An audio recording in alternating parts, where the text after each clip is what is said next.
Pessoal, boa noite então. Sejam muito bem-vindos a mais essa série de webinars que a gente vai fazer aí. A gente tem ideia de fazer essa série de webinars sobre esse livro do Andreas Antonopoulos. E assim, cada episódio a gente vai analisar um capítulo desse livro, né? Que esse livro, assim, quem não leu, quem já deu uma olhada, é um livro assim, muito bom, muito completo, que, se não me engano, ele lançou em 2014. E a gente vai, assim, a cada episódio analisar, assim, aos poucos esse livro e sempre disponibilizar o vídeo no canal do YouTube. Então, assim, no próprio site da Blockchain BH mesmo, aqui nessa parte de conteúdo, tem o link do canal do YouTube, que é esse aqui. E, assim, todos os webinars que a gente faz, os encontros aqui, a gente coloca nesse canal. Tem até um que eu vou falar daqui a pouco, que a gente analisou o white paper do Satoshi Nakamoto, né? Então, assim, esse durou 2 horas e meia, tá muito completo aqui, a gente analisou bastante com 4 convidados, e assim, todos esses encontros a gente está colocando nesse canal aqui. Quem tiver a oportunidade de dar uma olhada aí depois, com calma, tem bastante conteúdo aí. Então, voltando aqui então, né? Só voltar a apresentação aqui. Essa primeira edição, assim, nós dois da Blockchain BH faremos essa análise desse primeiro capítulo, né? Mas nos próximos episódios a gente vai chamar mais pessoas, como a gente tem feito nos outros webinars, né? A gente fez até um internacional uns meses atrás aí com um convidado de Londres, e a gente planeja fazer outros também daqui para frente. E, assim, apresentando um pouquinho de nós dois, né? Os dois membros da Blockchain BH, como eu já mostrei o site ali, vocês podem dar uma olhada aqui em blockchainbh.com, tem bastante sobre o site, sobre a organização, né? E agora a gente está com membros espalhados aí, tanto no Brasil quanto no mundo, né? A maioria dos membros em Belo Horizonte. Eu me mudei para Floripa mês passado, então descendo um pouquinho no sul do Brasil aí. O Iaco mora em Londres, mas ele está em Hong Kong agora. Então é bom ter uma galera espalhada assim para a gente fomentar a comunidade, né? E, assim, voltando a nos apresentar, né? Eu conhecia a tecnologia no final de 2016 e desde então tenho estudado, né? A gente tem uma, assim, de vez em quando aparece na comunidade, tento fazer esses eventos e tal. E, bom, acho que é isso. Você quer falar sobre você? Na série. Boa noite a todos aí. Eu tô um pouquinho gripado, então vocês me desculpem se eu falar mineradores ou alguma coisa assim. Mas, vamos lá, vamos tentar ser mais sucinto, né? Esse capítulo que a gente vai fazer hoje é de introdução, ele é mais simplesinho, mais apresenta a ideia, né? Explica mais para o pessoal mais ler como é que funciona, o que tem que fazer. Uhum. É tranquilinho. O resto do Ah, livro é bem técnico, né? É mais pra gente técnica mesmo. não, tranquilo. Assim, é legal esse primeiro capítulo, que ele é pequenininho, assim, ele é uma introdução mesmo. A gente vai falar até bastante, mas vários conceitos que a gente falar hoje, a gente vai analisar no resto do livro, né? E, Uhum. assim, eu sempre deixo o PDF dessa apresentação no link do vídeo do YouTube, então vocês conseguem, até deixei o link aqui do nosso LinkedIn, então o pessoal que quiser entrar em contato, é só entrar no PDF lá, então, né? Bom, então vamos começar. Eu deixei aqui os capítulos em inglês mesmo, como está o original. E assim, são 10 capítulos, mais os apêndices, né, do livro. Esse primeiro é a introdução, que a gente vai falar hoje. Aí ele tem um capítulo falando assim, como o Bitcoin, o protocolo, funciona, né? Ele fala também sobre o cliente Bitcoin, fala sobre as chaves, endereços e carteiras, né? Fala sobre transações também. O sexto capítulo ele fala sobre a rede Bitcoin. O sétimo ele menciona a blockchain, explica bastante como que funciona a tecnologia. Fala também sobre mineração e consenso, sobre correntes alternativas, né, moedas e sobre as diversas criptomoedas, né, e algumas aplicações. E o último capítulo ele fala sobre segurança em Bitcoin, né. Então, assim, dando início, a gente vai analisar esse primeiro capítulo.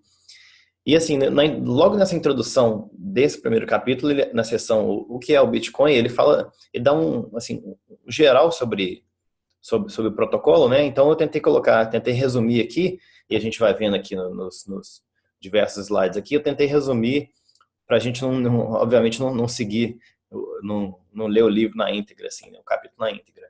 Então, assim, a gente vai lendo aqui um pouquinho, explicando, a gente vai alternando entre eu e o Narcélio aqui. Então, assim, ele começa falando que o que é o Bitcoin? É uma coleção de conceitos e tecnologias que formam a base de um ecossistema de dinheiro digital. E aí ele vai expandindo esse conceito ao longo do livro, né? Os Bitcoins, então, são unidades da moeda que são usadas para armazenar e transmitir valor.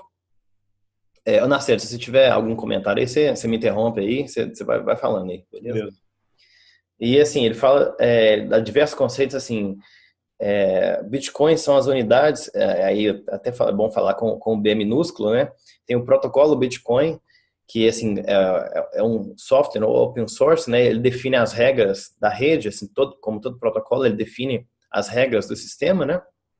E assim, um bom resumo, assim, Bitcoin seria a internet aplicada ao dinheiro, né? Ele é rápido, ele é seguro, ele é sem fronteiras, uma transação ela é confirmada rapidamente, a segurança, como a gente vai falar aqui, ela é garantida por criptografia, né?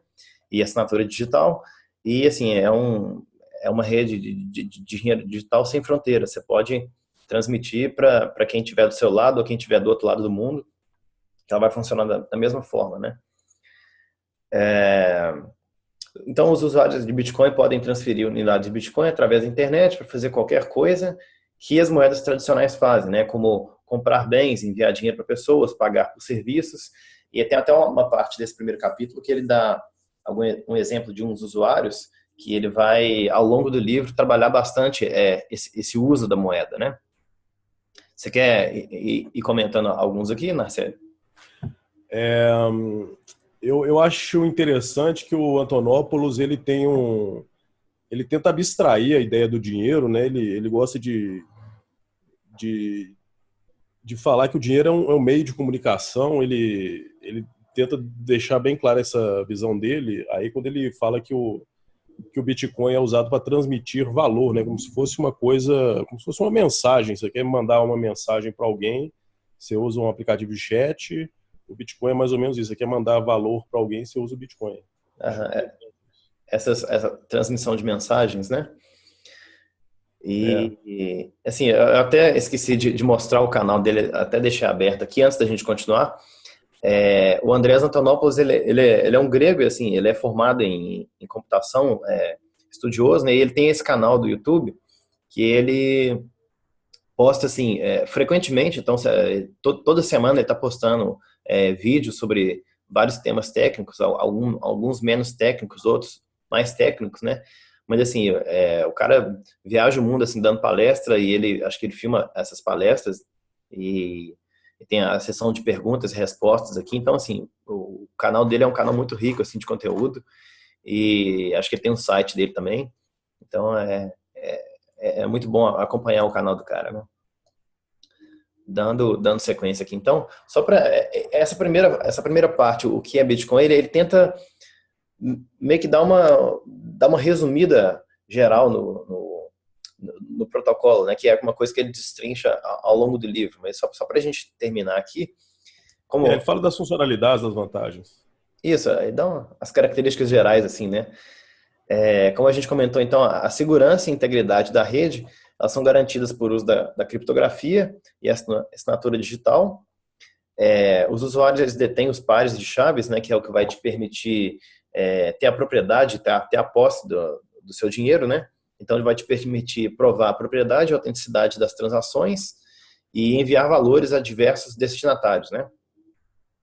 Aí ele fala aqui que a posse dos pares de chave, a chave pública e a chave privada, são de responsabilidade de cada usuário, fazendo com que o usuário tenha total controle sobre seus fundos, né? Então, assim, você não depende de ninguém, de nenhuma autoridade central, de nenhum banco, para controlar o seu dinheiro. Então, assim, você tem a posse total sobre aquele dinheiro, né? Se você quiser mudar de país e levar com você seus fundos, você tem total liberdade de fazer isso, e você gerencia o dinheiro da forma que você bem entender, né? Soberania individual. Exatamente. Você tem a responsabilidade sobre o seu dinheiro. Assim, tem as vantagens e desvantagens. Assim, a minha opinião é que a gente tem mais vantagens, porque você está seguro e você pode gerenciar o seu dinheiro da forma que você mais bem entender, né? Para terminar aqui, ele fala que é um sistema completamente distribuído, não dependendo de nenhuma entidade central controladora. E a gente pode dar um exemplo dos bancos centrais, que são quem assim, define as regras sobre a emissão e o controle do dinheiro de cada país, né? E assim, ele termina essa sessão falando que novas unidades são criadas por um processo chamado mineração, e aí tem um capítulo específico sobre mineração, né, que ele vai explicar mais para frente, que envolve a solução de um difícil problema de computação. A gente, nessa área, a gente ouve falar bastante de mineração, que nada mais é do que o pessoal que mantém a rede e vai adicionando, vai pegando as transações dos usuários que estão acontecendo o tempo todo e registrando essas transações na rede do Bitcoin, né? E ele fala que qualquer participante da rede pode operar como minerador. Você quer dar mais algum comentário sobre essa sessão? Não, tudo certo. Vamos seguindo. Vamos seguindo aí. Eu só deixei o título aqui de cada sessão, cada subseção assim, em inglês, que é o título original, né? E aí tem essa parte que ele fala que, assim, moedas digitais antes do Bitcoin, porque houve tentativas anteriores de criação de um dinheiro digital, né? Que elas vieram naturalmente com avanços na criptografia. O pessoal viu que dava para você ter posse assim, de chaves públicas e privadas, né? E houve tentativas anteriores de criar dinheiros digitais, né? Aí ele fala de duas questões aqui. Para a gente implementar isso, eu posso confiar que o dinheiro é autêntico e não falsificado? E eu posso confiar que ninguém mais pode clamar que pertence a eles e não a mim? E aí tem o chamado problema do gasto duplo, né? Antes da gente continuar aqui, você quer contar alguma história sobre essas tentativas anteriores? Eu acho que você conhece mais do que eu sobre essa. Pois é, a ideia do dinheiro criptográfico é muito antiga. Já tinha gente pensando nisso. O Whitfield Diffie ele já imaginava que no futuro haveria algum tipo de dinheiro digital. A primeira ideia de transações financeiras digitais veio no começo da década de 80 com o David Chaum, e desde essa época já tinha gente tentando desenvolver algum tipo de moeda criptográfica, digital ou física, que, sei lá, envolvesse até computação quântica, alguma coisa assim. Então a ideia do dinheiro criptográfico é antiga e teve, antes do Bitcoin, teve alguns outros. Teve o R-POW, que foi implementada pelo Ralph Finney, mas não foi usado. Uhum. Teve propostas como o BitGold do Nick Szabo, o Wei Dai também fez a proposta do B-Money. Uhum. Que essas duas propostas, elas têm muito em comum com o Bitcoin, essas três, né, na verdade, tem muitas coisas em comum com o Bitcoin, mas o Bitcoin foi a ideia mais fechada mesmo, que reuniu o que havia de melhor nessas três ideias. Uhum. A que acabou vingando, né? Acabou vingando, o pessoal acabou usando. Uhum. Ele comenta que assim, tentativas anteriores, elas assim, eram muito boas, só que sempre faltava um problema a resolver, assim, né? Ele comenta que as moedas de bancos centrais, assim, elas resolvem o problema desse gasto duplo. Assim, só para falar rapidinho desse gasto duplo, é o seguinte: se a gente decidir inventar um dinheiro digital aqui agora, a gente vai ter, por exemplo, ir no Paint aqui e desenhar uma nota e salvar essa imagem e falar, ó, isso aqui é o nosso dinheiro digital, né? Eu acabei de criar, assim, 100 reais dessa minha nota. Só que, por exemplo, se eu mandar essa imagem para uma pessoa, essa pessoa vai ter a posse dessa imagem, vai falar, beleza, eu tenho 100 reais desse novo dinheiro que a gente criou. Só que, assim, você pode meio que copiar esse dinheiro e mandar para outra pessoa, né? Então, você poderia, assim, gastar mais de uma vez esse mesmo dinheiro. E, assim, aí ele comenta, assim, como é que o Banco Central, assim, o dinheiro de papel resolve isso? É claro que, assim, uma nota física não tem como você gastar duas vezes aquela nota, por exemplo, de 10 reais, porque uma nota só está em um lugar por vez, né? E assim, aí você pensa, tá, mas a gente tem o dinheiro digital, né? Eu posso ir no meu aplicativo aqui e transferir esse dinheiro para alguém. Como que esse dinheiro digital é evitado, assim, por exemplo, eu te mandar 100 reais, só que esses 100 reais eu poder mandar os mesmos 100 para outra pessoa. Tem uma entidade central que controla esses débitos e créditos de cada pessoa, né? Mas, assim, sempre vai ter uma entidade central emissora que vai controlar esse dinheiro, seja em forma de papel ou digital, né? E aí, assim, para criar esse dinheiro digital, você tinha que resolver esse problema do gasto duplo, né? Aí ele fala que a criptografia provê a autenticidade e a propriedade, a posse do dinheiro, né? Então, provê a autenticidade porque com a sua assinatura digital você prova que aquele dinheiro é seu, você está, tipo assim, transferindo para alguém, assinando digitalmente essa transação, né? E ele comenta assim que tentativas anteriores usavam uma autoridade central que era um ponto único de falha, né? Se você tem um servidor que funciona como essa autoridade central que controla esses débitos e créditos, se alguém atacar esse servidor, ele sendo um ponto único de falha, você quebrou seu sistema, né? Ou ele mesmo pode fraudar o sistema se quiser, né? E imprimir dinheiro para ele mesmo, por exemplo, como normalmente fazem. Exatamente. Seria uma outra falha do sistema, né? E, assim, essas tentativas eram massacradas por governos, né? Por causa da legislação. O governo não gosta de competição. Então, você tem em cada país, você tem a legislação do país, na Constituição, assim, vai ter um artigo falando que é crime você tentar emitir dinheiro, porque o governo vai falar, não, quem emite dinheiro é só nosso Banco Central aqui, né? Então, assim, o Bitcoin foi a primeira moeda digital que realmente vingou, sim, que foi a internet aplicada ao dinheiro, que conseguiu passar por cima disso tudo e resolver todos esses problemas, né? Eu me lembro que antes do Bitcoin, por volta aí do ano 2000, de vez em quando apareciam sites que tentavam resolver, implementar algum tipo de dinheiro digital, né, entre os usuários do site, meios de pagamento, alguma moeda, alguma coisa assim digital, mas tinha esse problema do ponto único de falha. E no final das contas as pessoas eram realmente processadas e iam para a cadeia.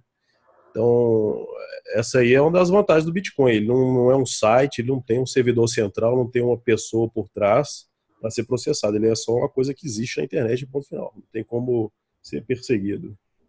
Mas se for pensar até em jogos, assim, o pessoal que joga jogos online, assim, cada jogo talvez tenha sua moeda interna lá, mas, assim, não é uma moeda global que o pessoal usa para, assim, comprar bens e, assim, sei lá, o pessoal do... Eu não sou muito de jogar jogo online, mas, assim, você não pode usar uma moeda que você paga para uma skin do seu personagem lá e você vai pagar por serviço do outro lado do mundo.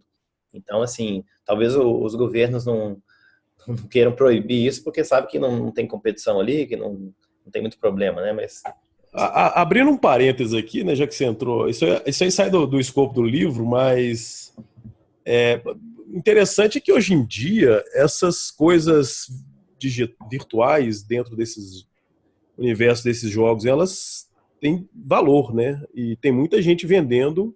Existem, sei lá, milhares de jogos diferentes com coisas de valor lá dentro que as pessoas vendem, trocam por reais, dólares, bitcoins ou qualquer coisa. E o interessante é que com a moeda digital, com o Bitcoin, por exemplo, ou o Nano, ou qualquer outra criptomoeda, é possível você fazer um jogo em que a moeda externa, global, o Bitcoin, por exemplo, o Nano, entre dentro daquele universo, você use aquela moeda dentro daquele universo, depois você pode tirar essa moeda. Isso é uma coisa interessante também. A moeda entra naquele universo e volta para o nosso, digamos assim.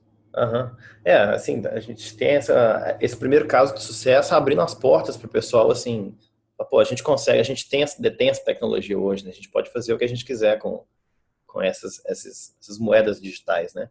Assim, se o pessoal vê valor e vê que funciona e toda a comunidade vê valor naquela moeda, eles vão usar, né? Dando sequência aqui, então, falando um pouquinho da história do Bitcoin, e eu vou até puxar aqui, tem o próximo slide que a gente vai falar do white paper, que é o artigo do Satoshi Nakamoto, que ele soltou a ideia do Bitcoin, do protocolo, né? Soltou em 2008, até deixei o link aqui do artigo original e a versão em português. A gente fez um webinar sobre esse artigo e ele pode ser acessado aqui no canal. E é justamente esse aqui, ó, esse white paper de Satoshi Nakamoto. A gente falou sobre 2 horas e meia sobre esse white paper, então, assim, é uma extensão dessa parte que a gente vai falar agora, né? O Narcélio participou, e mais outros dois, acho que o Nicolas e o Wendel, acho que um de São Paulo e outro do Rio, mas acho que os dois estão morando em São Paulo, mas de qualquer forma foi muito bom. E o pessoal que puder ver depois, assim, então tem muito conteúdo lá, né? Então, assim, voltando para essa sessão aqui, o Bitcoin foi inventado em 2008 por Satoshi Nakamoto, com a publicação do paper que leva o nome, né? Bitcoin, Peer-to-Peer Electronic Cash System, né? Um sistema de dinheiro ponto a ponto eletrônico, né? E, assim, Satoshi Nakamoto, como a gente falou no webinar lá, é o pseudônimo de um programador e um usuário de um fórum de criptografia na internet, que ele lançou no final de 2008, e foi inclusive o ano da crise, né, daquela grande crise financeira global. Ele lançou esse artigo, e assim, um artigo que tem, se não me engano, 7 páginas, ele explica assim, sucintamente a ideia do protocolo, e logo no ano seguinte, em janeiro de 2009, ele já subiu a rede, e assim, a rede do Bitcoin desde 2009, 3 de janeiro de 2009, ela continua firme e forte aí, fez mais de 10 anos aí, e a gente está entre mais 10 da rede aí. Então, assim, resumindo, essa sessão ele fala que o Satoshi combinou diversas invenções anteriores, como o Narcélio falou, né, o B-Money e o Hashcash, para criar um sistema de dinheiro eletrônico que não depende de uma autoridade central emissora de moedas ou validadora de transações, né? Você quer ir adicionando comentários aí, Narcélio?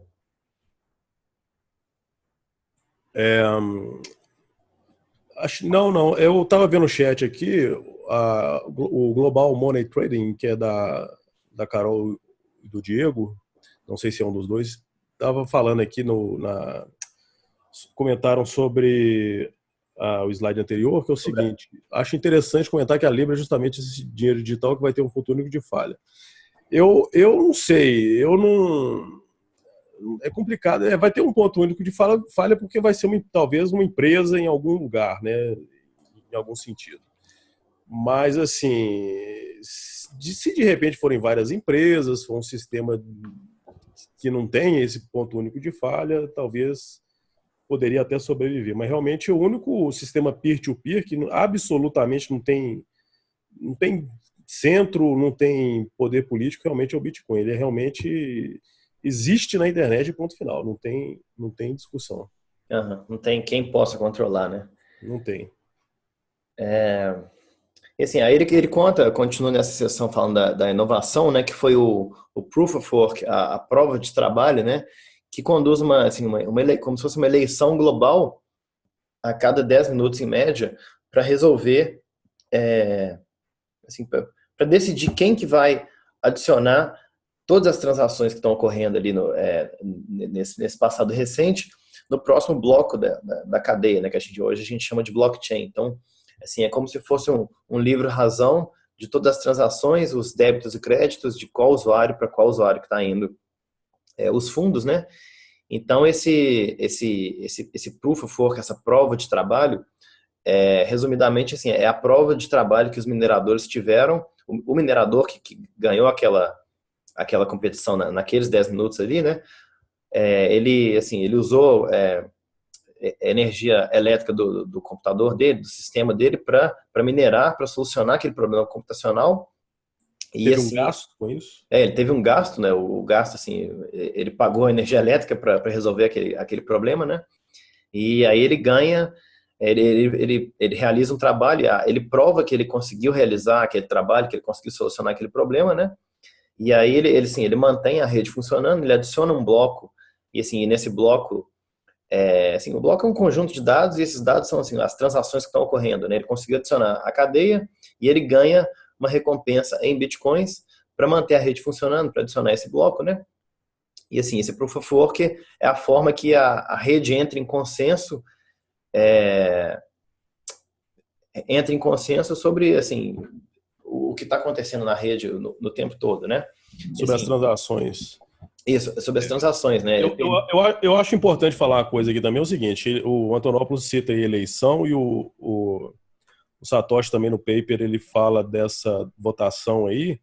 Isso aí, essa votação, essa eleição é em relação à blockchain, qual estado é o correto quando acontece alguma divergência. Se aparecem dois blocos ao mesmo tempo, eventualmente vai acontecer um negócio parecido com eleição, que a maioria da rede, a maioria do poder computacional vai escolher um dos dois blocos para saber qual que é o estado correto do sistema. Então essa eleição aí é só a respeito dos dados. As regras são sempre as mesmas, elas não mudam. Uhum. Às vezes tem gente que acha que não, então isso é democracia, vamos votar aqui para mudar alguma regra do Bitcoin, e vão existir 21 milhões, vamos votar para existir 100 milhões, vamos votar para isso. Não, isso no Bitcoin não é assim, não. A única eleição que tem é do hash rate em relação ao banco de dados, a blockchain. Não, exatamente. Então, essa eleição aqui, assim, ele até botou em aspas ali, mas é exatamente isso que o Narciso falou, assim, você tem todos os participantes da rede, os mineradores, e todo mundo tem que meio que votar em qual estado correto da rede, não sei, qual que é o estado que vai ganhar aquela eleição ali, né? E assim, esse Proof of Work, ele permite a rede atingir consenso sobre o estado das transações, né? O estado seria assim, quais as transações que são válidas na rede, né? Esse consenso por meio da prova de trabalho, ele resolve o problema do gasto duplo, né? Que é o que a gente comentou, e era uma falha das moedas digitais, né? Que ele era assim, entre aspas, solucionado por meio de uma autoridade central validadora que definia, falar, o estado central, o estado correto das transações é esse, mas era o ponto único de falha, né? Então você não pode ter um sistema global confiável tendo um ponto único de falha, né? Assim, para finalizar, fala que na época do livro ele fala do market cap, né? Mas eu coloquei o market cap de hoje. Então, assim, a rede começou em 3 de janeiro de 2009 e hoje ela tem um market cap de 149 bilhões de dólares. Então, assim, essa parte do white paper, o pessoal pode ver no YouTube aí o webinar que a gente fez, tá muito bem detalhado, a gente cobre, assim, todas as partes do artigo lá, a gente analisa, comenta bastante e vale muito a pena dar uma olhada. Aí, nessa sessão, ele fala assim, a solução para um problema computacional distribuído, né? Essa é uma coisa interessante que ele comenta também, que a invenção do Satoshi, ela é também uma solução prática para um problema que até então, 2008, 2009, quando a rede começou, né? Ela permanecia sem solução, que é o problema dos generais bizantinos. Assim, resumidamente, você tem diversas entidades assim, e elas têm que concordar em um curso de ação por meio da troca de informações através de um meio não seguro. Aí o exemplo que o pessoal sempre dá, assim, né? Por exemplo, você tem dois exércitos que estão em guerra e, assim, alguns generais, eles cercam uma cidade e eles têm que definir, assim, ó, a gente vai atacar em tal hora, todo mundo junto, a gente vai atacar essa cidade aqui em tal hora. Só que, assim, os generais eles estão espalhados, assim, em volta da cidade, que a cidade eles cercaram, né? E eles têm que decidir, concordar nesse curso de ação, né, que seria atacar a cidade, por meio da troca de informações através de um meio não seguro. O meio não seguro, assim, na época, obviamente, eles não tinham, sei lá, o WhatsApp, a internet, assim, então eles tinham que, por exemplo, mandar o mensageiro, assim, de um general para o outro, para decidir, assim, ó, a gente vai atacar, sei lá, 2 da manhã, essa cidade aqui. Só que você tem um problema, você pode, por exemplo, o mensageiro pode se corromper, a cidade que está sendo atacada pode, assim, comprar aquele mensageiro, um dos generais ele pode ser corrupto, ele pode dar uma mensagem errada para os outros, né? Então, assim, você tem diversas entidades ali, elas têm que concordar nesse curso de ação e você tem um meio não seguro no qual a comunicação ocorre, né?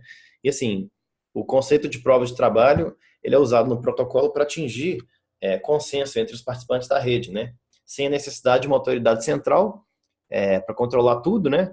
E essas informações, elas ocorrem nesse meio não seguro, que assim, hoje é a internet, né?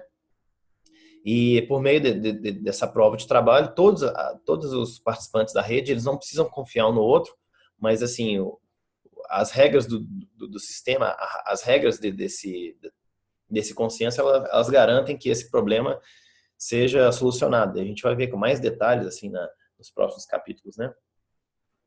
E o interessante que esse é um dos muitos problemas que o Bitcoin resolveu, problemas que há tempos estavam aí sem uma solução muito boa.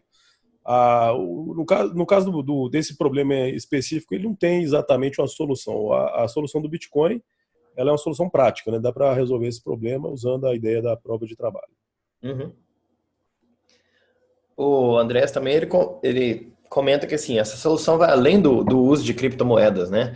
Ela pode ser usada em eleições digitais, registro de ativos e muito mais, né? Aí já puxando um parêntese aqui para esse comentário aqui que ele fez, assim, o Andrés também ele fez o livro Mastering Ethereum e esse protocolo, o Ethereum também, que o pessoal já viu que a tecnologia era muito boa e falou assim, aí se a gente adicionar código a essa blockchain, né? Então, assim, com o Ethereum e outros protocolos assim, que têm sido lançados recentemente, eles lançam mão dessa prova de trabalho ou outros algoritmos de consenso, né? Para resolver alguns problemas, tipo eleições digitais, né?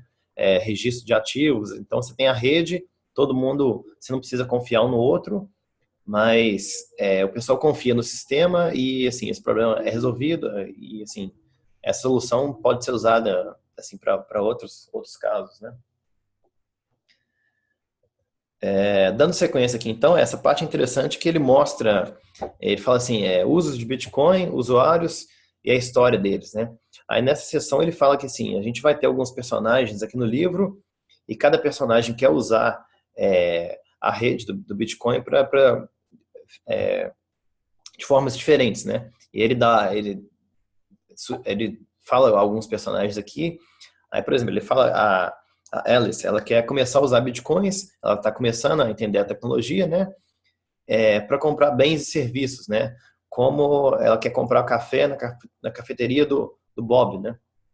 Ele fala da Carol, que ela é dona de uma galeria de arte em São Francisco, ela vende pinturas caras e ela aceita Bitcoin como pagamento, né? O Bob, ele é o dono da cafeteria, ele está construindo um novo website e ele contratou um desenvolvedor web da Índia chamado Gopesh, que ele aceitou receber em Bitcoin, né? Então, assim, você tem uma pessoa do outro lado do mundo que está provendo um serviço, você tem uma pessoa que está contratando esse serviço e a moeda que eles estão, que está sendo intermediada ali é o Bitcoin, né?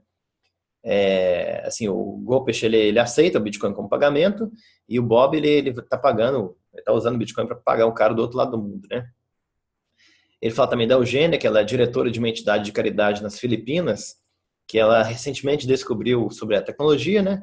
E quer usar o Bitcoin para alcançar um novo grupo de doadores, seja no próprio país dela ou seja assim, no mundo inteiro, né? Ela também está pesquisando sobre como distribuir fundos rapidamente em áreas de necessidade. E a gente tem até um caso prático sobre esse personagem aqui, que nós da Blockchain BH fizemos, nós fazemos desde 2017 essa campanha Warm Up, que a gente aceita doações em Bitcoin e outras criptomoedas também, né, para ajudar os moradores de rua de Belo Horizonte na época do inverno, né? E assim, a gente fez em 2017, a gente fez em 2018 e nós fizemos em 2019 também. E assim, nessa seção do site aqui, nós falamos bastante como que foi a campanha, essa aqui está desse ano, né? A gente mostra os endereços que nós recebemos, as doações, estão tudo de forma muito transparente, que o pessoal pode ver através do endereço, né, as doações, e a gente dá sempre assim, a gente dá o feedback para o pessoal, quanto que a gente recebeu, quanto que a gente gastou, então tá tudo descrito aqui, e assim, é um caso prático de usar a criptomoeda, recebendo doações de pessoas assim, no mundo inteiro, de várias cidades, de vários estados, né? A gente fez em Belo Horizonte, mas recebeu doação de um cara que estava na Finlândia, por exemplo, né? Isso assim, é um caso prático, não é só uma coisa que estava no livro aqui, não, a gente fez isso mesmo acontecer. Então foi uma coisa bem legal, assim. De maneira transparente e auditável. Exatamente. E assim, ele continua falando assim do Mohammed, que ele é o dono de uma importadora de eletrônicos em Dubai, e ele está querendo usar Bitcoin para comprar dos Estados Unidos e da China e importar para os Emirados Árabes, né? E assim, puxando outro parênteses aqui, deixa eu ver, o Bob aqui, ele contratou um desenvolvedor web de outro país, né, que aceitou receber Bitcoin.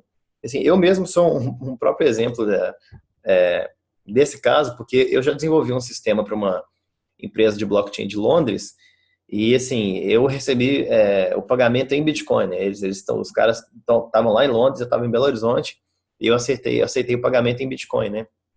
Então, assim, a gente já tem dois exemplos práticos, né, do uso da moeda. Eu acho que desenvolvedor é mais comum, né? A gente trabalhar para fora e eu lembro que antes do Bitcoin era complicadíssimo receber, aliás, ainda é, né? Receber ou enviar dinheiro para fora para fazer pagamento, esse tipo de coisa, é terrível, né? E com o Bitcoin isso foi facilitado. Hoje em dia tem até empresas que usam internamente Bitcoin e fazem essa transferência de pagamento de dinheiro aí. E às vezes o usuário nem sabe que está usando Bitcoin no fim das contas. O sujeito paga em dólar australiano lá na Austrália, a outra pessoa recebe aqui em reais e não sabe o que aconteceu no meio do caminho aí. Mas foi Bitcoin, usaram Bitcoin no meio do caminho. Pois é, porque é um sistema rápido, seguro e, assim, que está funcionando tem 10 anos aí e continua firme, né? E o pessoal confia e resolve o problema, assim, né? E o Antonopoulos, ele cita esses casos aí para mostrar como são coisas, casos diferentes. A Alice está fazendo pagamentos de baixo valor, a Carol ela já trabalha com valores mais altos, e o Bob está lidando com gente de outros países, né, os outros casos aí. Então, assim, são países diferentes, usando a mesma moeda, valores totalmente diferentes. O Bitcoin você paga a mesma taxa para transferir US$ 1 bilhão ou US$ 10, o equivalente a US$ 10, a taxa é baixinha. Hoje em dia na casa dos centavos, né? De vez em quando aumenta um pouquinho, mas nunca vai passar, se você quem define a taxa é o próprio usuário, né? Se você não for trouxa, você nunca vai pagar mais de 0,01 Bitcoin. Assim. Seria no máximo o pior caso. Assim. Não, pois é. Teve uma transação, acho que mês passado, que, assim, algum usuário transferiu, assim, milhões, assim, era um valor absurdo, assim, milhões e milhões de dólares em uma transação só de Bitcoin. Você ficou sabendo dessa? Eu tenho visto casos, de vez em quando nos grupos, o povo publica assim, uma baleia transferiu 1.000 bitcoins, 10.000 bitcoins, e é bom também deixar claro o seguinte, o que garante a imutabilidade não é uma confirmação, não é o tempo. Acho que até o Nick Szabo já falou isso uma vez no Twitter, é o seguinte, você vai transferir 1 bilhão, você não vai esperar meia hora, não, você tem melhor até esperar 2 dias, alguma coisa assim, para a transação ficar enterrada na blockchain. Mas a gente vai falar isso mais para frente. Uhum. Mas assim, é possível. Você quer transferir bilhões sem ninguém fazer perguntas, sem pagar percentual disso para ninguém. Você pode usar Bitcoin tranquilamente. Uhum. Tem um capítulo que ele vai falar sobre transações, a gente vai assim, destrinchar com muito mais detalhes assim, essas transações, né? Aí para terminar, então, ele fala do Jing, que ele é um engenheiro de computação em Xangai, e ele construiu uma rig de mineração para minerar bitcoins, usando a habilidade dele como engenheiro para suplementar a sua renda, né? E aí, assim, nesse primeiro capítulo ele só introduz esses personagens, mais para frente ele vai dar os exemplos desses personagens usando a moeda, né? Aí tem essa seção que é assim, Getting Started, né? Começando a usar a moeda, né? Ele fala que para fazer parte da rede e começar a usar a moeda, um usuário deve baixar uma aplicação ou utilizar uma aplicação web, né? E assim, como o Bitcoin é um padrão, há várias implementações do software cliente. Então, assim, existem hoje várias implementações em linguagens de programação diferentes, mas todas seguindo o padrão, seguindo as regras do sistema, né? E aí, assim, ele comenta que, assim, as três mais principais, né? Assim, é o cliente, o full client, chamado full client, que ele armazena todo o histórico das transações. Desde a primeira transação, em assim, 3 de janeiro de 2009, ele gerencia a carteira do usuário e não depende de outro software para funcionar. Então, se você baixa um... Pode falar. Esse aí seria o caso mais seguro. Você não depende de absolutamente ninguém. Você baixa a blockchain inteira e você não confia absolutamente em ninguém. O seu programa simplesmente é uma parte do sistema e ele funciona. Uhum. Você, assim, você passa a ser um usuário da rede, né? É um Assim, ponto da rede. é um ponto da rede. E você tem um controle maior, assim, a gente vai, ele até fala assim, a escolha de qual cliente que você vai usar depende de quanto controle o usuário quer sobre os fundos dele, né? Porque o full client você não precisa de outro programa, né? Você baixa ele, você baixa a blockchain inteira, todo o histórico, desde a primeira transação, né? Então, todos os dados, e você mesmo pode validar as transações, não dependendo de outro software. Só que é o seguinte, né? Esse Light Client aí, ele não precisa baixar tudo, mas ele depende de um pouquinho de confiança em alguns outros computadores na rede. Mas assim, e o Web Client seria você confiar totalmente em outra pessoa que está com suas moedas. Então, assim, a segurança vai piorando, né? Você, no Full Client você não confia, não precisa confiar em ninguém. No Web Client você confia totalmente em uma pessoa que está, na verdade, a dona do seu dinheiro. A questão é a seguinte, eu pessoalmente recomendo para leigos um Light Client, seria, por exemplo, a carteira Electrum. Ela não precisa baixar blockchain inteira, mas ela precisa conectar num servidor mais ou menos confiável. Porque recentemente teve servidores aí que não eram honestos, que estavam mandando mensagem para os clientes para eles instalarem uma outra carteira sabotada. E aí teve muita gente que caiu nisso e acabou perdendo dinheiro. Então, assim, mas a questão é a seguinte: se você vai nesse site aí, electro.org, baixa a carteira especificamente aí desse download, acabou. Se você só baixa a carteira daí e ignora qualquer mensagem de hacker, fala, não, baixa aqui da minha casa que é legal. Se você baixa essa carteira aí, ela é segura, 100% segura. Nada é 100% seguro, né? Mas enfim, é uma carteira muito segura que eu recomendo. Ela não vai baixar a blockchain inteira. Hoje em dia, num computador rápido, demora umas 10 horas para você instalar o cliente de referência do Bitcoin, o Bitcoin Core, que é esse full client que vai baixar a blockchain inteira. Você não precisa confiar em ninguém, mas eu acho ele meio ruim para novatos, né? Para leigos. Eu acho que a Electron é excelente. Enquanto você baixar aí desse site especificamente, você olhar o cadeadinho está fechado lá, o site é esse, electron.org, eu acho que você está seguro, é o melhor que você faz. Uhum. E no seu slide você não colocou aqui, eu só vi agora, que é o seguinte, ele fala do mobile, enfim, tem Electro para celular também, ele fala de Paper Wallet, tem gente que adora Paper Wallet e recomenda, né, que é uma ideia de você ter sua carteira num papel impresso, de forma que ela fica sempre desconectada da internet, porque papel não conecta na internet, mas eu pessoalmente nunca recomendo para leigos, porque o gerenciamento desse papel aí é complicado. Então, assim, tem gente que adora, tem gente que recomenda, eu pessoalmente não recomendo, não, já vi gente perdendo dinheiro com Paper Wallet. Uhum. E ele fala da Hardware Wallet, que eu recomendo para quem quiser investir mais dinheiro, mais de R$ 1.000, por exemplo, já começa a valer a pena você comprar uma Hardware Wallet. E a Hardware Wallet tem a funcionalidade da Paper Wallet, da carteira de papel.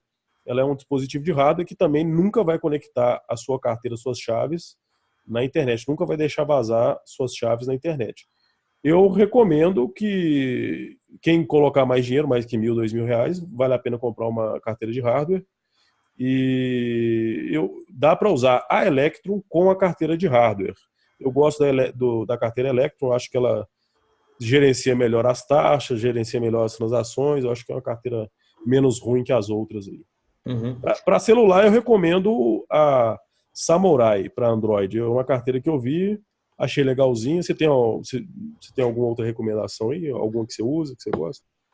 Eu uso a Hardware Wallet, assim, sabe? Assim, é uma forma mais segura de usar, né? Que você deixa ela em casa, você você anota a seed phrase dela, então mesmo que você perca o próprio dispositivo, você pode comprar outro e recuperar seus fundos, né?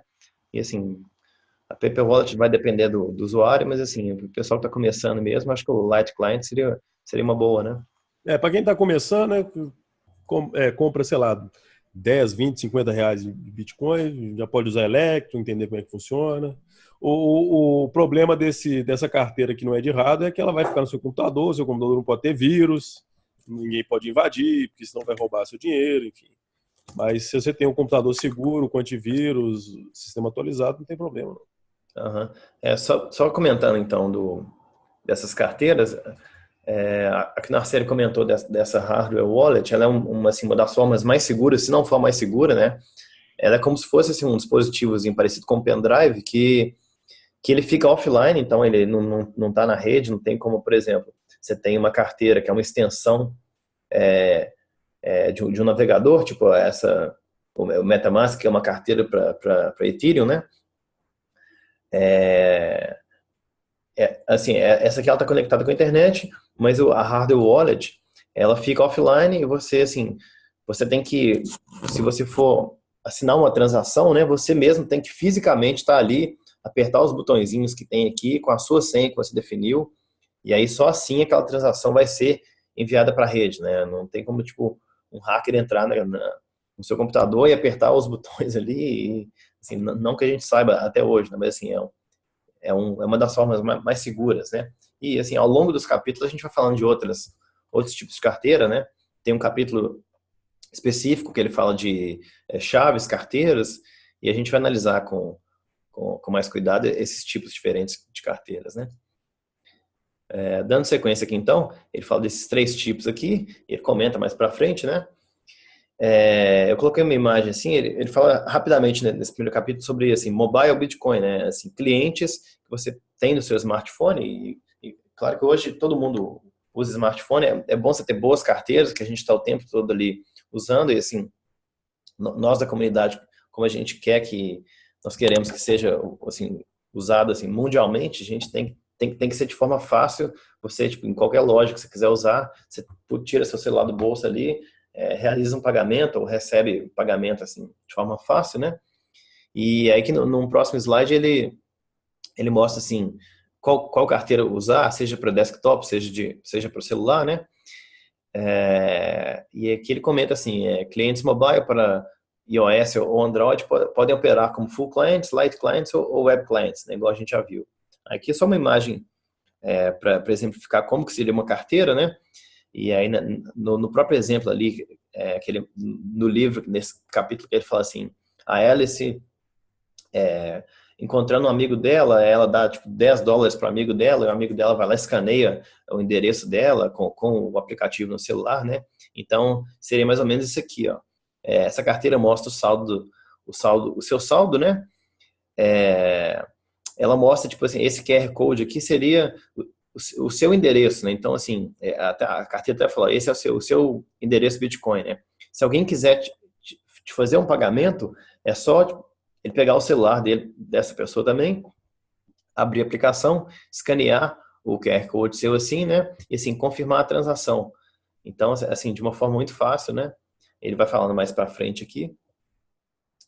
E aí ele fala assim, o ponto de partida aqui, né? Que o bitcoin.org ele é o site assim, oficial do Bitcoin. Você entra lá, você baixa uma carteira, você coloca uma senha forte, né? Vou até entrar nele rapidinho aqui, só para mostrar essa seção. Nessa parte que Get Started, eles devem dar uma explicação maior, né? E nessa parte aqui, para escolher a carteira, assim, a última vez que eu tinha entrado no site não tinha esse tanto de... não tinha essa ajuda aqui. Ele fala, vamos te ajudar a achar uma carteira Bitcoin, né? Ele mostra assim, as opções, seja mobile, né, para Android ou iOS, carteiras desktop também, carteiras web, carteiras hardware wallet, né?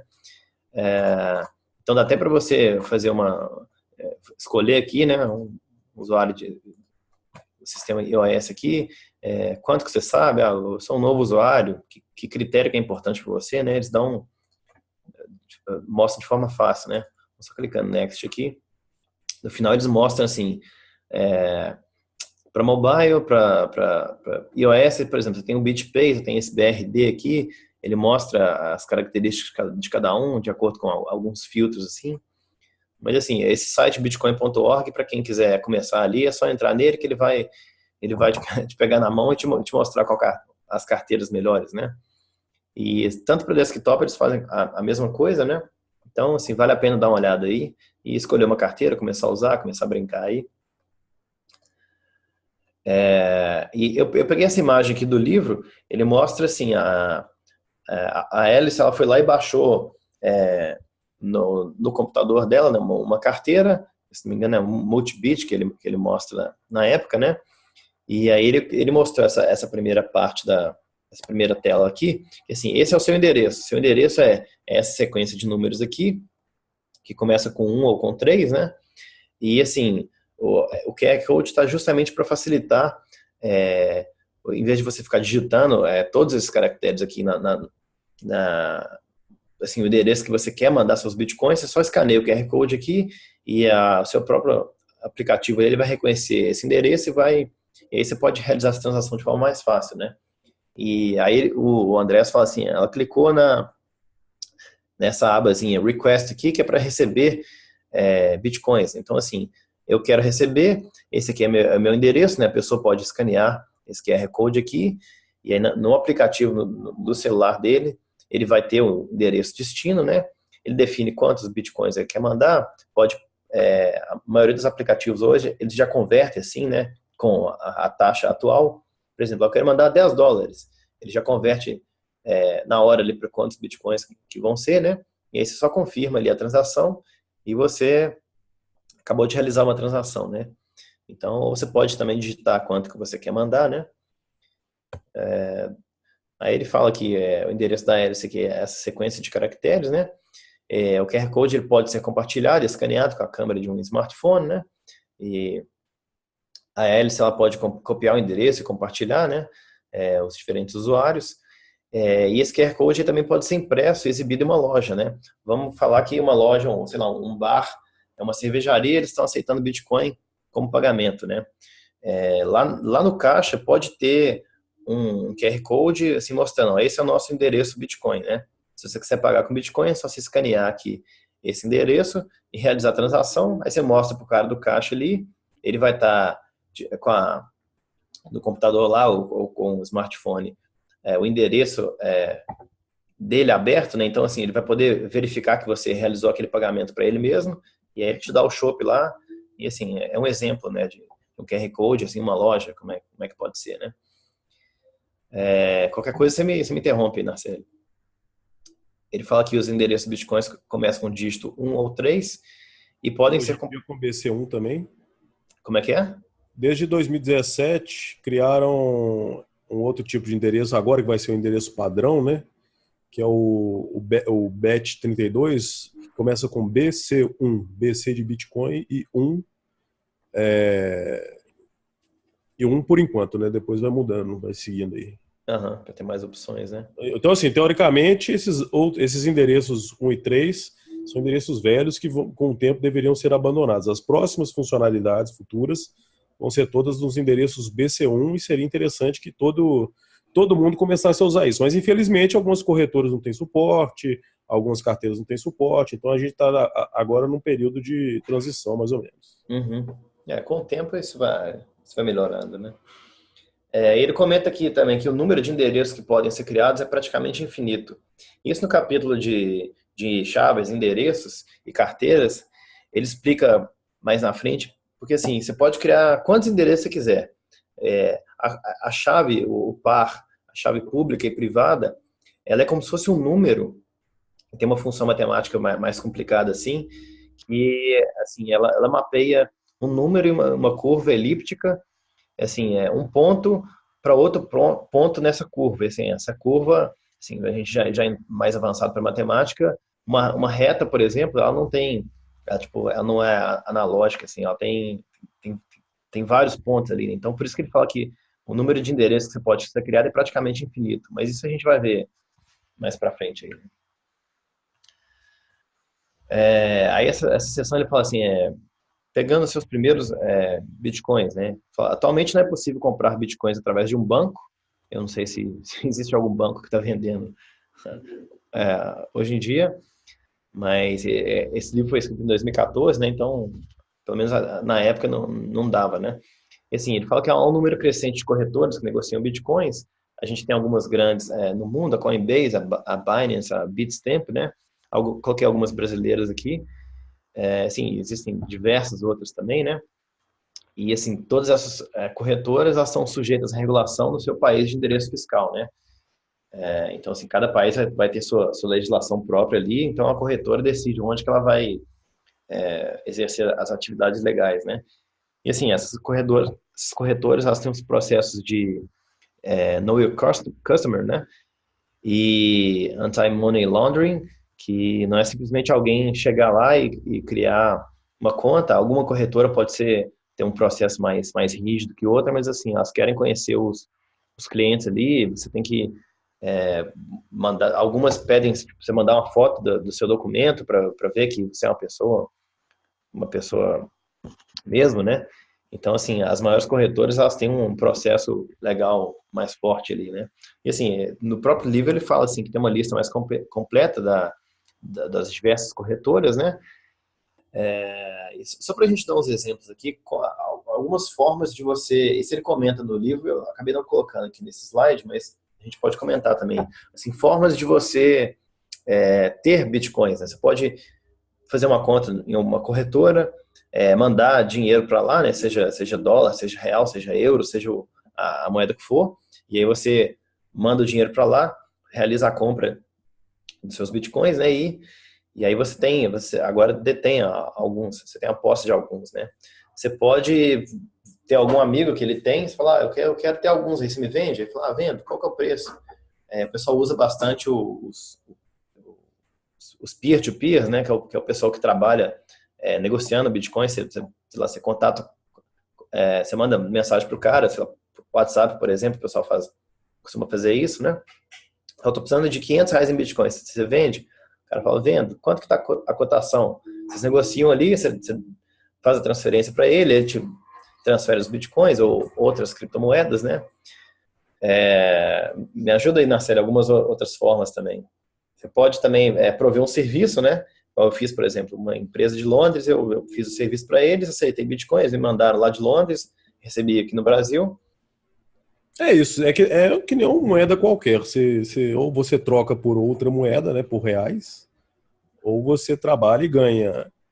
No caso do Bitcoin, você ainda tem a possibilidade de minerar se você mora num país com energia barata, se você tem disposição para investir numa mineração, em comprar o maquinário necessário para isso, você poderia ganhar uns trocadinhos.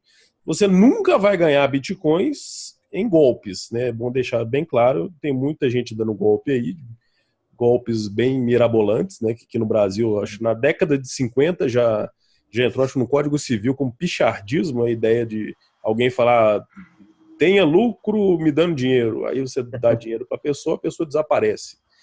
E desse jeito você não vai ganhar, você vai perder dinheiro, não dê dinheiro para golpista. Não interessa se o cara tem um robô mágico, se o cara tem um esquema de dinheiro infinito, não, você não vai ganhar dinheiro assim. Até pode no começo, se tiver sorte, normalmente você vai perder. A chance de perder é muito maior, né? E o cara é um trader, né? Tem muito trader aí. Não, eu sou trader, me dá dinheiro aí que eu vou tradar aqui para você e divido o lucro. Uhum. E hoje até empresas fazendo isso, né? Né? Assim, enfim. Assim, diversas formas, né? No livro ele vai dando os exemplos mais para frente, né? Aí ele fala assim, mandando e recebendo bitcoins, né? Ele fala que a Alice criou a carteira dela, mas o endereço dela só vai ser listado na rede quando ele estiver contido em uma transação, né? Então a gente comentou que você pode chegar por exemplo, um site que, deixa eu ver se eu lembro aqui, acho que é bitaddress.org, que é um site que cria exatamente isso aqui, que ele cria para você paper wallets, né? Então você pode, esse site aqui, ele assim, fala, você pode mova o mouse rapidinho aqui, para você criar assim, uma aleatoriedade, né? E aí no final aqui ele vai te criar um endereço Bitcoin com assim, em função desse tanto que você moveu o mouse, né? Assim, é uma forma de ser aleatória esse número que ele vai criar. Então assim, a gente acabou de criar aqui uma carteira, né? Ele criou assim o endereço, a chave pública, né? E a chave privada.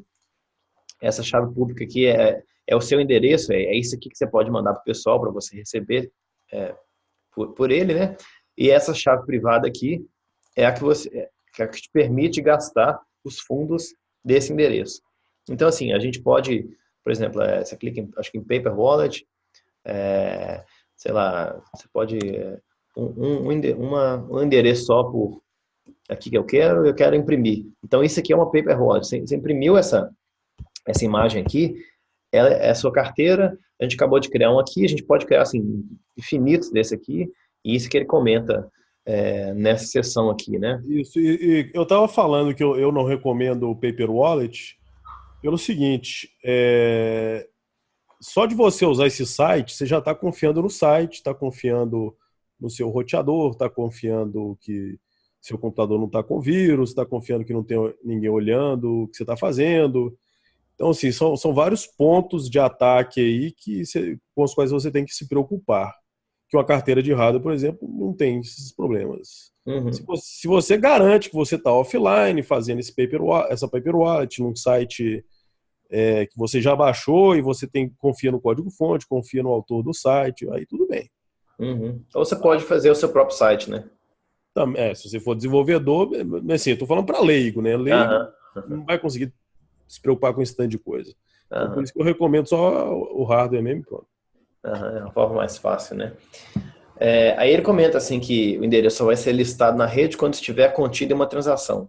Assim, a gente acabou de criar um endereço ali, assim como você pode criar mais, sei lá, 200, se você quiser, sim, mas eles vão ser só assim, igual a gente comentou rápido, um número que ele aponta para outro número, assim, esse par é a chave pública e privada, né? Você pode criar infinitos ali, mas o endereço ele só vai ser listado na rede, ele só vai existir na rede, os usuários da rede só vão ver seu endereço quando ele estiver contido em uma transação, né?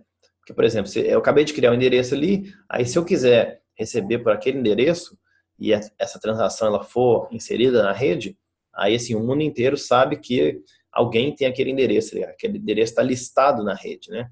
Aí ele deu um exemplo aqui que a Alice compra do seu amigo Joe $10 em bitcoins, né? E acho que essa transação ele fez, para exemplificar no livro, acho que foi 2013, lá, 27 de dezembro de 2013, né? E olha lá, esse endereço aqui mandou para esse endereço aqui, que deve ser o da Alice, né? 0,1 bitcoins. Na época, acho que era $10, $819 aqui. Mas aí, assim, a gente pode ver que essa transação, na época, ela ocorreu ali. E o exemplo que a gente deu, assim, do cara que vai na cervejaria e paga em bitcoins, o cara do caixa, ele obviamente, ele vai ter a página aberta daquele endereço da cervejaria para verificar que aquela transação ela foi propagada para a rede, né? Então, por exemplo, se esse endereço aqui fosse o endereço do cara do caixa da cervejaria, ele poderia ver que aquela transação que a pessoa que acabou de pagar o chopp, ela foi propagada. Ele vai mostrar, como a gente vai mostrar no próximo slide aqui, que, assim, finge que você acabou de pagar o chopp ali, fez a transação, naquele momento o cara do caixa ele vai ver aqui, ó, aquela transação ela é mostrada naquele momento como unconfirmed, né? Ela não está confirmada ainda, assim, ela foi propagada pela rede, a rede está sabendo daquela transação, mas ela não foi inserida em um bloco por um minerador ainda, né? Quando ela estiver inserida em ao menos um bloco, ela vai estar, assim, confirmada na rede, ela foi cravada na rede ali, né?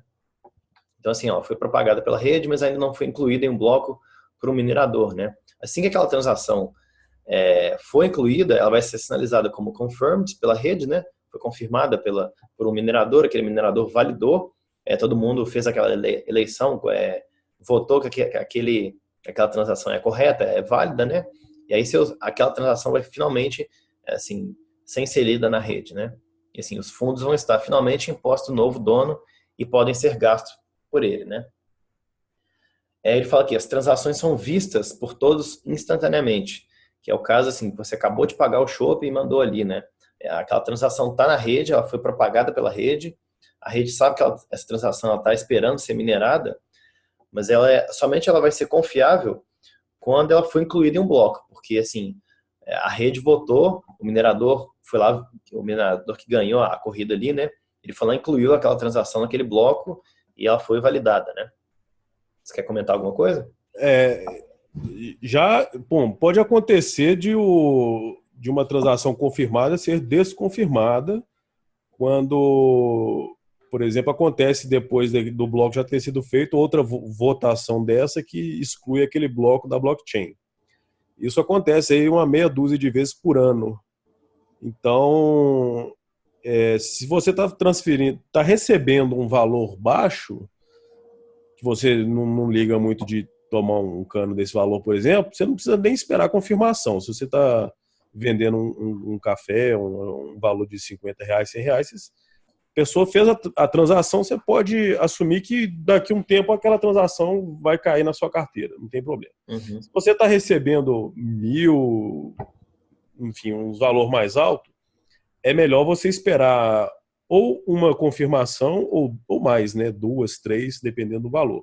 Porque é possível acontecer de alguém te transferir, por exemplo, um Bitcoin, aparece a confirmação, ok, uma confirmação, e aí você já entrega a contraparte. Aí pode acontecer, é muito raro, mas pode acontecer de ser desconfirmada e o cara ainda querer te dar um golpe. Aproveitou que foi desconfirmado, ele faz outra transação para fazer um gasto duplo para você não receber aquele Bitcoin. Isso é muito raro de acontecer, mas eu conheço pelo menos um caso de um vendedor P2P que sofreu esse problema. Uhum. Ele comprou um Bitcoin, acabou sendo desconfirmado e quase leva cano. Então, só isso. É o que eu falei antes. A questão é o tempo. Você tem que esperar. Quanto mais tempo você espera, menor é a chance de acontecer um gasto duplo, independente da quantidade de blocos. Se você que está recebendo R$ 10, você pode esperar 1 minuto, mesmo não tendo bloco. A chance do gasto duplo vai diminuindo. Uhum. Não, muito bom. Então, acho que esse foi a última sessão desse primeiro capítulo, né? Então, voltando a falar do site aqui, a gente vai... o nosso site aqui está disponível em blockchainbh.com. Deixa eu ver. Tá aqui. E assim, aqui tem mais conteúdo do site, né? Nessa seção de conteúdo aqui, se vocês clicarem, ele vai levar para o canal do YouTube, que esse vídeo vai tá postado lá, né? Vocês podem ver, quem gosta de ver o vídeo mais rápido, né? 2 vezes mais rápido, 1.5 mais rápido, pode ver com calma, pausar depois, rever o vídeo. E, bom, é isso, pessoal. Agradecendo mais uma vez a participação de todo mundo aí.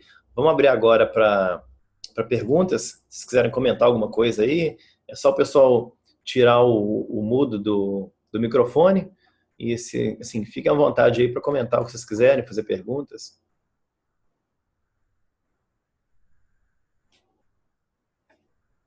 Alguém está acordado aí? Uhum. Se quiser dar alguma sugestão, comentar alguma coisa, alguma coisa que a gente pode fazer para os próximos, comentar alguma coisa, podem ficar à vontade aí.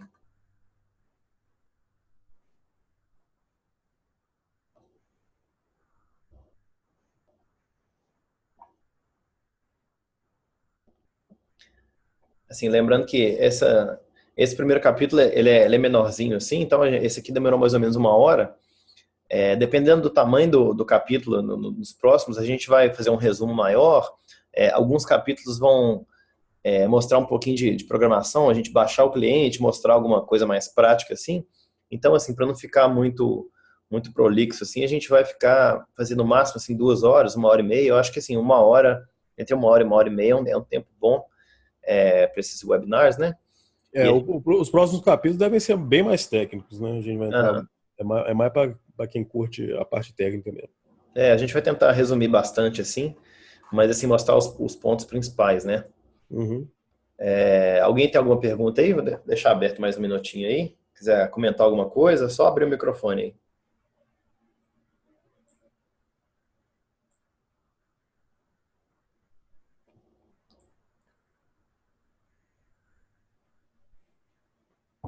A gente vai fazer um webinar por mês ou 2, hein? 2, né? Vamos tentar fazer 2 por mês. Eu acho que, assim, a gente começou esse agora, fazer o próximo, assim, no início de novembro. E aí a gente teria o resto do mês de novembro, assim, fazer o próximo. Assim, dependendo claro, da nossa disponibilidade e do tamanho do capítulo também, mas eu acho que 2 por mês tá uma média boa, né? São 10 capítulos, então assim, daqui a um tempinho a gente tem essa série inteira pronta, tá no YouTube para a comunidade brasileira ver, estudar com calma, né? Eu acho que aquele que a gente fez do white paper lá, ele ficou muito bom, assim, a gente analisou bastante, teve outros convidados, né? Isso a gente vai querer trazer bastante, a gente, assim, fazer outros webinars também com o pessoal de fora do Brasil, a gente tem contato com tanto no LinkedIn, o Iaco agora ele está em Hong Kong, ele vai tá fazendo contato com o pessoal lá, né? Assim, a gente tem contato também com uma comunidade de Berlim, na Alemanha, o Iaco com a comunidade de Londres, então, assim, a gente vai fazer bastante, assim, voltando agora, né? A gente ficou uns 2 meses parado aí, a gente gosta bastante de fazer esses webinars aí, e sempre trazendo conteúdo para o pessoal aí, a comunidade brasileira. Alguma pergunta aí, pessoal? Algum comentário? O Henrique perguntou se a gente vai falar sobre legislação. A gente já tem vídeo sobre legislação, né? Eu acho que essa parte o Ícaro e o André, eles podem responder melhor. Eu tô vendo o chat só agora. Sim, perguntou a ideia da apresentação, agradecer o Fabiano aí, o Marcos também, o Márcio, o Henrique perguntou se eu falar sobre a nova legislação. Essa nova legislação, você perguntou, é sobre a instrução normativa, que se for, a gente fez um aqui, deixa eu só tirar isso aqui. A gente fez um webinar justamente sobre a instrução normativa 1888, e está no canal do YouTube também. Ela foi justamente sobre essa regulamentação das criptomoedas, né? Esse aqui a gente teve a participação do Nicholas e do Wendel também. E, assim, a Receita Federal soltou a instrução normativa na terça de manhã. Na quarta à noite a gente já fez o webinar, já divulgou para a comunidade, né? Então, quem tiver interesse, esse aqui também durou quase 2 horas e meia, a gente falou bastante sobre essa lei aí, né? Deixa eu voltar para as perguntas aqui. Global Money Trading perguntando, eu vi que vocês comentaram um detalhe chamando o endereço Bitcoin de chave pública. Acho que nos próximos capítulos vai explicar a diferença, certo? Sim, sim. Esse é um detalhe mais técnico aí, mas sim, a gente vai explicar essa diferença. Endereço e chave pública são coisas distintas, mas a gente vai explicar isso no capítulo certinho Resumindo, no começo, as primeiras transações lá eram feitas diretas para a chave pública. A primeira transação feita do Ralph Finney do Satoshi Nakamoto para o Ralph Finney foi para a chave pública. Inclusive, os primeiros bitcoins minerados estão nas chaves públicas do Satoshi, né? Não estão em endereço. Uhum. Mas assim, logo já surgiram os endereços, né? Já foi a invenção do Satoshi mesmo, que é um hash da chave pública. Uhum. E os endereços começando com 1. Os endereços começando com 3 são um código hash do smart contract, onde estão os bitcoins. Aí vai complicando mais um pouco. Uhum. Legal. Mais alguma pergunta aí, pessoal?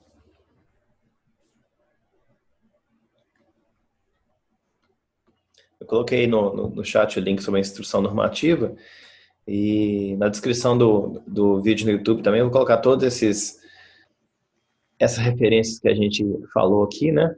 E também o PDF da apresentação e mais alguns links que a gente falou aqui sobre durante o webinar, né? Então, assim, para não alongar muito mais, queria agradecer de novo todo mundo que participou aí, que mandou pergunta, que esteve presente nessa noite aí. E, assim, para quem está agora, o vídeo vai estar no YouTube, então vocês podem ver com calma depois, rever. E a gente vai continuar aí, a gente vai continuar mandando. O próximo a gente vai divulgar também, tanto no Facebook quanto nos grupos do WhatsApp, né? E, bom, no mais é isso. Você quer falar alguma coisa aí, Nasser? Boa noite a todos. É isso aí. Pessoal, muito boa noite, então. A gente se vê no próximo aí. Até mais. Até mais, um abraço.